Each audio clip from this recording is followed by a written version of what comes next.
হরে কৃষ্ণ। সকলকে জানাই কৃষ্ণর প্রীতি ও শুভেচ্ছা, বিনম্র প্রণাম।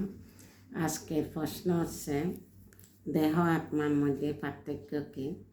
তাই ভগবান শ্রীকৃষ্ণ উত্তর দিচ্ছে, শ্রীমদ্ ভগবদ্গীতা যথাযথ দ্বিতীয় অধ্যায় সাংখ্যযোগ শ্লোক নম্বর 22।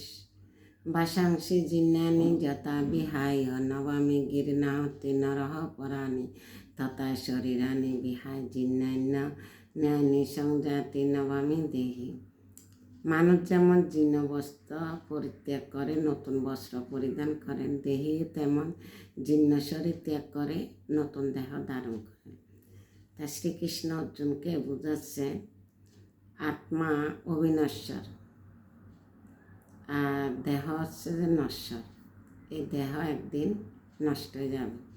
যেমন কি কাপড়ের সাথে তুলনা করা হয়েছে, আমরা পুরানা কাপড় হলে ফেলে দিই, নতুন কাপড় পরিধান করি। তেমনি আমাদের দেহটা যখন পুরনো হয়ে যায়, পুরনো মিন্স বৃদ্ধ হয়ে যায়, তখন কী হয়ে যায়, আমাদের মৃত্যু হয়। তো কিন্তু আত্মার কোনো মৃত্যু হয় না। আত্মা পরমাত্মার কৃপার ফলে ভিন্ন ভিন্ন দেহতে অবস্থান করে, কিন্তু আত্মার অবিনশ্বর আত্মার কখনো মৃত্যু হয় না। যেমন কি শিলা প্রভুপাদ আত্মা পরমাত্মা গুণগতভাবে এক্সাম্পল দিচ্ছে। দুটি পাখি একটি গাছে বসে আছে, একটি পাখি ফল আহার করছে আর একটি পাখি পর্যবেক্ষণ করছে। তো যে পাখিটা ফল আহার করছে সেটা হচ্ছে জীবাত্মা, আর যেটা পর্যবেক্ষণ করতেছে সেটা হচ্ছে পরমাত্মা।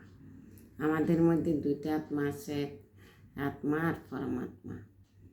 তো ভগবান শ্রীকৃষ্ণ অর্জুনকে উপদেশ দিচ্ছে, অর্জুন তুমি পিতামহ ভীষ্ম, শিক্ষক, আত্মীয় স্বজন তাদের দেহত্যাগের শোক না করে তারা যে উচ্চতর দেহ পাবে বা উচ্চতর লোকে যাবে, তাদের জন্য তুমি আনন্দিত হওয়ার দরকার। কী কারণে তুমি শোক করছো? তো আজকের অর্জুনের প্রশ্ন ছিল, দেহ আত্মার মধ্যে পার্থক্য কী? দেহ হচ্ছে নশ্বর, আত্মা হচ্ছে যে অবিনশ্বর।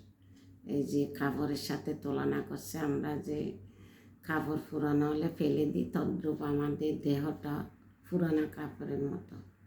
আমরা পুরানো হলে বা বৃদ্ধ হলে মৃত্যু হয়, আত্মা কিন্তু মৃত্যু হয় না। আত্মাটা কর্ম অনুযায়ী আরেকটা দেহ ধারণ করে। হরে কৃষ্ণ। সবাইকে প্রণাম। ভুল ত্রুটি নিজে গুণে ক্ষমা করবেন।